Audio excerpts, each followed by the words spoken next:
जाहिर सी बात है सियासी मायने इसके निकाले जा रहे हैं और इन विधायकों का जो कि अब मंत्री बनने जा रहे हैं इनमें से एक बीजेपी के हैं। जैसा कि अमित ने बताया कि वो 2 बार रिकॉर्ड वोटों से उन्होंने जीत हासिल की है, सुनील कुमार शर्मा। तो उन्हें उनकी इस लोकप्रियता, इस उपलब्धि का कह सकते हैं कि अब श्रेय मिलने जा रहा है।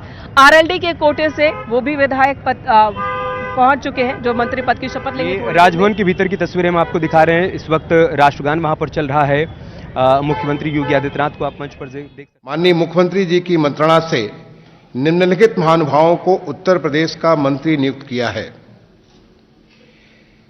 श्री ओम प्रकाश राजभर, माननीय सदस्य विधानसभा जहूराबाद। श्री दारा सिंह चौहान, माननीय सदस्य विधान परिषद। श्री अनिल कुमार, माननीय सदस्य विधानसभा पुरकाजी। श्री सुनील कुमार शर्मा, माननीय सदस्य विधानसभा साहिबाबाद। अब मैं एक एक महानुभावों से निवेदन करूंगा, वो सामने आएंगे और आकर के शपथ लेंगे, माननीय राज्यपाल महोदय से शपथ लेंगे। माननीय श्री ओम प्रकाश राजभर जी।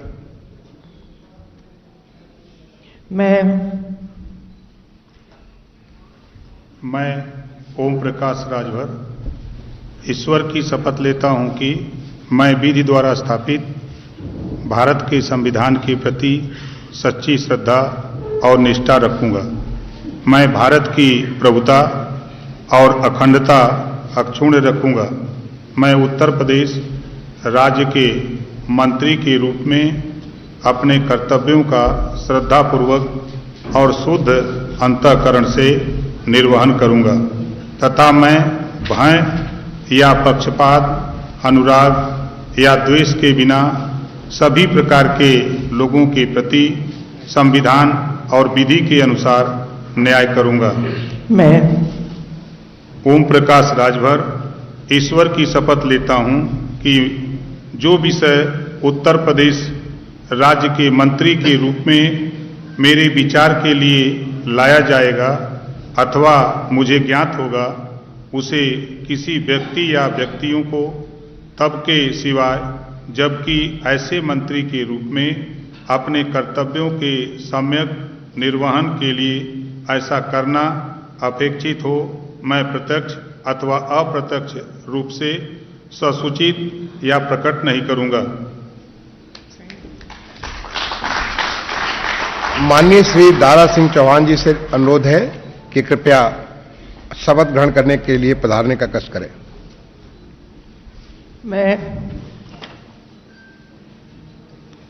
मैं दारा सिंह चौहान ईश्वर की शपथ लेता हूं कि मैं विधि द्वारा स्थापित भारत के संविधान के प्रति सच्ची श्रद्धा और निष्ठा रखूंगा। मैं भारत की प्रभुता और अखंडता अक्षुण्ण रखूंगा। मैं उत्तर प्रदेश राज्य के मंत्री के रूप में अपने कर्तव्यों का श्रद्धापूर्वक और शुद्ध अंतःकरण से निर्वहन करूंगा तथा मैं भय या पक्षपात, अनुराग या द्वेष के बिना सभी प्रकार के लोगों के प्रति संविधान और विधि के अनुसार न्याय करूंगा। मैं दारा सिंह चौहान ईश्वर की शपथ लेता हूं कि जो विषय उत्तर प्रदेश राज्य के मंत्री के रूप में मेरे विचार के लिए लाया जाएगा अथवा मुझे ज्ञात होगा, उसे किसी व्यक्ति या व्यक्तियों को तब के सिवाय जबकि ऐसे मंत्री के रूप में अपने कर्तव्यों के सम्यक निर्वहन के लिए ऐसा करना अपेक्षित हो, मैं प्रत्यक्ष अथवा अप्रत्यक्ष रूप से संसूचित अथवा या प्रकट नहीं करूंगा।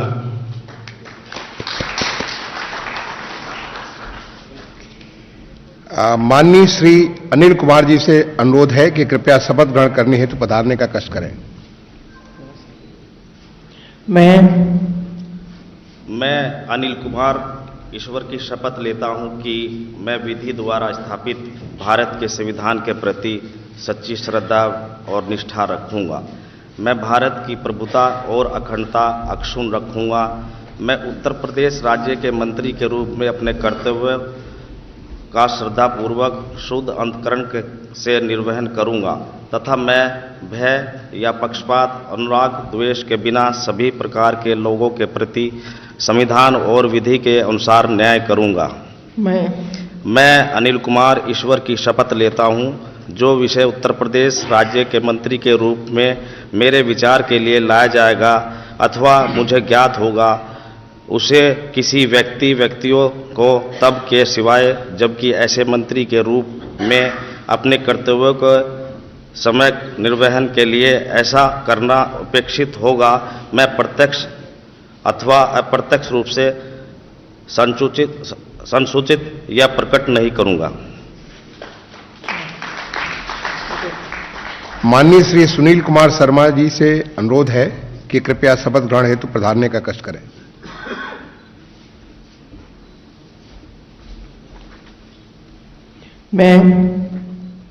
मैं सुनील कुमार शर्मा ईश्वर की शपथ लेता हूं कि मैं विधि द्वारा स्थापित भारत के संविधान के प्रति सच्ची श्रद्धा और निष्ठा रखूंगा। मैं भारत की प्रभुता और अखंडता अक्षुण्ण रखूंगा। मैं उत्तर प्रदेश राज्य के मंत्री के रूप में अपने कर्तव्यों का श्रद्धापूर्वक और शुद्ध अंतःकरण से निर्वहन करूंगा तथा मैं भय या पक्षपात, अनुराग या द्वेष के बिना सभी प्रकार के लोगों के प्रति संविधान और विधि के अनुसार न्याय करूंगा।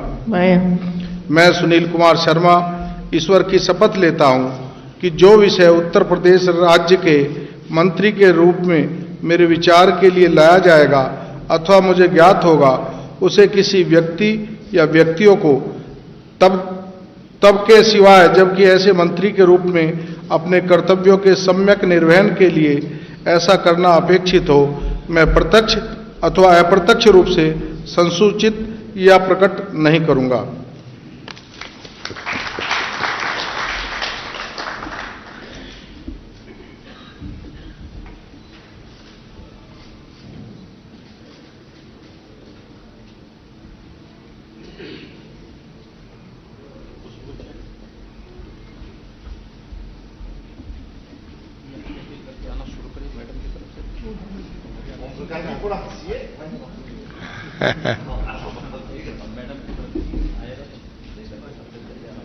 वो फूल लाई आगे लाई हाँ।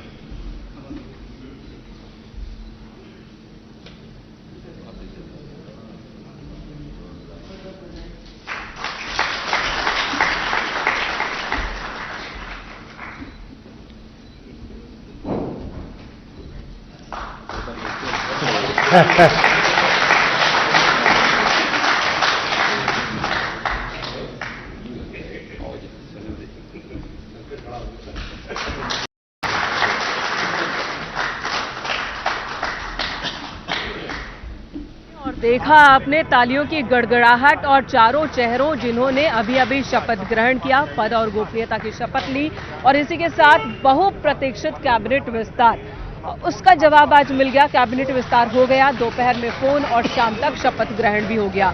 अमित, शपथ ग्रहण हो गया, अब मंत्रिमंडल को लेकर सवाल होंगे कि किसे कौन सा विभाग मिलने वाला है और साथ ही एक बार फिर ये कि बीजेपी का ये तरीका, नाम को लेकर कयास चल रहे थे और जब नाम सामने आया तो सीधे शपथ ग्रहण।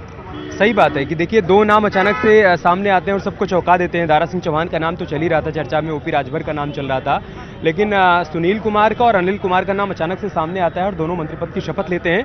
बिल्कुल सही कहा आपने कि अब सवाल हर किसी के मन में ये है कि किसको कौन सा विभाग मिलता है।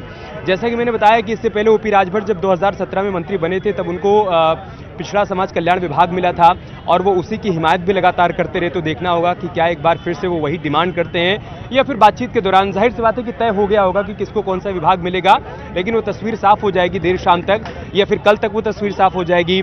इसके अलावा दारा सिंह चौहान जो कि पिछली बार वन मंत्री थे, उनको कौन सा विभाग मिलता है वो देखने वाली बात होगी। जो दोनों नए चेहरे हैं उनको कौन सा विभाग मिलता है वो भी देखने वाली बात होगी। एक बात जो सूत्रों के हवाले से सामने आई है या वो पुख्ता तौर पर कही जा सकती है कि ओपी राजभर का कैबिनेट मिनिस्टर बनना तय, कि वो कैबिनेट मंत्री रहे। ओपी राजभर का कैबिनेट में बनना और साथ ही आरएलडी विधायक का स्वतंत्र प्रभार, इस तरह से उन्हें जिम्मेदारी दी जाएगी। विभाग कौन सा होगा बहुत जल्द वो तस्वीर भी साफ हो जाएगी। लेकिन जब अनिल कुमार ने शपथ ग्रहण किया और उससे पहले जो उनका उत्साह देखने को मिला, पूरे पश्चिमी उत्तर प्रदेश की अगर हम बात करें, जिसे साधने की कोशिश फिलहाल बीजेपी करती हुई दिख रही है। पहले उन्होंने आरएलडी को अपने पाले में लिया, एनडीए का हिस्सा बनाया और अब आरएलडी के कोटे से एक मंत्री भी महीने भर के वो भी एक ऐसे चेहरे को जो जयंत चौधरी का बहुत करीबी है। अनिल कुमार के बारे में कहा जा रहा है कि देखिए, एक तो एससी वर्ग से आते हैं वो, मतलब बीजेपी का जो सोशल इंजीनियरिंग का गणित है उसमें भी वो फिट बैठ रहे हैं। इसके अलावा 3 बार के वो विधायक हैं, जयंत चौधरी के बहुत करीबी हैं, जाट वोटर्स पे भी अच्छी खासी पकड़ रखते हैं। मुजफ्फरनगर की पुरकाजी सीट जो कि मुस्लिम बाहुल्य सीट है, वहां पर एससी की भी आबादी ठीक ठाक है। और 2022 के चुनाव में बीजेपी के प्रत्याशी को 6000 वोटों से उन्होंने मात दी थी और अब वो मंत्रिमंडल का हिस्सा है। तो अब जब इस बार वो जनता के बीच में जाएंगे, उनका अपना वोट बैंक, उनके अपने वोटर्स और साथ ही बीजेपी के वोटर्स, ये बीजेपी का कुल मिलाकर गणित है। और जयंत चौधरी के करीबी भी हैं, तो वो भी समीकरण यहां पर सीधी तरीके से फिट बैठ रहा है। और सुनील कुमार शर्मा, जिनका हम बार बार जिक्र कर रहे हैं कि देखिए, वो एक तो ब्राह्मण चेहरे हैं और एक पढ़े लिखे वर्ग से आते हैं, वकील हैं, अच्छी खासी उन्होंने विक्ट्री दर्ज की है। उनका प्रतिनिधित्व होने का मतलब यह है कि पश्चिमी उत्तर प्रदेश में बीजेपी का समीकरण करीब करीब फिट बैठ रहा है। इससे पहले महेश शर्मा के नाम का अनाउंसमेंट में इनका जो यूपी की 51 सीटों का ऐलान होता है, उसमें महेश शर्मा का भी नाम शामिल है। मतलब ये कि गौतम बुद्ध नगर से एक बार फिर से वो सांसद प्रत्याशी बनाए गए हैं, कैंडिडेट बनाए गए हैं। और अब सुनील कुमार शर्मा, मतलब ब्राह्मण वोटर्स को भी साधने की पूरी कोशिश यहाँ पर बीजेपी की तरफ से की गई है। सोशल इंजीनियरिंग का पूरा ख्याल रखा गया है, क्षेत्रीय परिस्थितियों का पूरा ख्याल रखा गया है। और पश्चिमी उत्तर प्रदेश की जब हम बात करते हैं तो किसानों का जिक्र बार बार आता है और किसानों की नाराजगी जो देखने को मिली है। हालांकि बार बार सरकार और बीजेपी यही दावा करती है कि जो असली किसान है वो सरकार से नाराज नहीं है। किसानों के लिए सरकार लगातार काम कर रही है, चाहे गन्ना का मूल्य बढ़ाया जाना हो या फिर एमएसपी पर सही समय पर धान गेहूं की खरीदारी हो, ये सरकार समय समय पर कर रही है। उर्वरक की कमी ना हो, इसका ध्यान सरकार की ओर से रखा जा रहा है। सिंचाई को लेकर या फिर कर्ज माफी को लेकर ये तमाम कदम उठाए जा रहे हैं। बावजूद इसके जो एक माहौल बनाने की कोशिश हुई कि किसान मौजूदा सरकार के खिलाफ है, तो आरएलडी जिन्हें किसानों की ही पार्टी कहा जाता है, किसानों के ही नेता माने जाते हैं, चाहे वो चौधरी चरण सिंह हो, उनके बेटे हो या अब उनके पौत्र हो, तो उन्हें अपने साथ लाना, जयंत चौधरी को अपने साथ लाना और जयंत चौधरी के ही खेमे से उनके करीबी को मंत्री बना देना। तो इस तरह से पश्चिमी उत्तर प्रदेश में जो तमाम परिस्थितियां हैं, जो 4 जाति की बात करते हैं प्रधानमंत्री नरेंद्र मोदी, युवा, गरीब, किसान और महिला, उन 4 जातियों में किसान है, उन किसानों को भी कह सकते हैं पूरी तरह से अपने पाले में लाने की ये कोशिश है और कोशिश में कामयाबी शायद मिलती है। और अब इन सबके ऊपर जिम्मेदारी है कि जो मोदी की गारंटी है उसको लोगों तक पहुंचाएं। जो सरकार का दावा है कि डबल इंजन की सरकार समूचे उत्तर प्रदेश का विकास कर रही है और आज यूपी अगर देश का ग्रोथ इंजन बन रहा है, देश की अर्थव्यवस्था का ग्रोथ इंजन बन रहा है, तो ये सब कुछ कैसे संभव हो पाया। 2014 में केंद्र में मोदी की सरकार बनती है, 2017 में राज्य में योगी की सरकार बनती है और उसके बाद डबल इंजन की सरकार उत्तर प्रदेश में विकास की एक नई इबारत लिखती है। तो अब इन सभी कंधों पर जिम्मेदारी होगी कि आप लोगों के बीच में जाइए और बताइए कि अगर विशेष अवसर तो है ही, मैं इस अवसर के लिए अपने देश के सबसे प्रधानमंत्री आदरणीय नरेंद्र मोदी जी, देश के राष्ट्रीय अध्यक्ष पार्टी के माननीय नड्डा जी, सबसे गृह मंत्री माननीय अमित शाह जी, उत्तर प्रदेश के सबसे मुख्यमंत्री आदरणीय योगी आदित्यनाथ जी और पूरी टीम योगी आदित्यनाथ जी और पूरी टीम को मैं तहे दिल से मैं बधाई देना चाहता हूं और भरोसा दिलाना चाहता हूं कि जिस भरोसे के साथ मुझे आज इस मुकाम तक पहुंचाया है पार्टी ने, संगठन के लोगों ने, हाईकमान ने, निश्चित रूप से ईमानदारी से उस पर खरा उतरने का पूरा प्रयास करूंगा। और फिर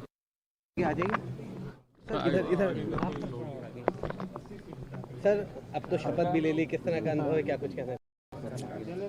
देखिए, जो लक्ष्य है गरीबों की सेवा, उस लक्ष्य में हम अनवरत काम करते रहते हैं और उस लक्ष्य की पूर्ति के लिए हम सरकार के सभी लोग मिल करके सरकार पूरी तरह जो भी योजनाएं सरकार की हैं उन गरीब कमजोर के यहाँ तक पहुँचाने का काम करेंगे, उनको न्याय दिलाने का काम करेंगे, जो भी उनकी समस्याएं होंगी उसका निस्तारण करने का काम करेंगे। बड़ी जिम्मेदारी है, इसके साथ ही अब लोकसभा का चुनाव भी नजदीक आ गया है, क्या कुछ लग रहा है? देखिए, देश में लड़ाई नाम की कोई चीज नहीं है। उत्तर प्रदेश में माननीय योगी आदित्यनाथ जी मुख्यमंत्री जी के नेतृत्व में 7 साल में एक भी दंगे नहीं हुए, कहीं कर्फ्यू नहीं लगा, कानून का राज है, गरीब कमजोर अमन चैन से है। जो पिछली सरकार समाजवादी पार्टी की सरकार थी, उस सरकार से इस सरकार की गरीब तुलना कर रहा है तो कहता है कि योगी जी की सरकार अच्छी है।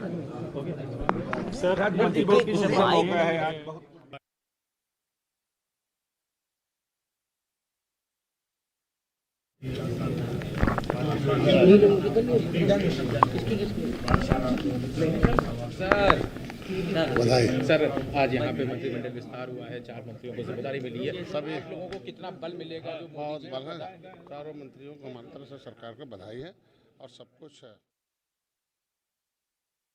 बधाई देता हूँ कि कम से कम उन्होंने अवसर प्रदान किया और बेहतर परिणाम आएंगे और समाज भी शक्ति के साथ लगेगा और सारे मंत्री और समाज पूरा एक होके पूरा बल मिलेगा। अब जो मोदी जी का विकास का मॉडल है वो अब 2-4% जो इधर उधर थे वो भी अब सब आ जाएंगे।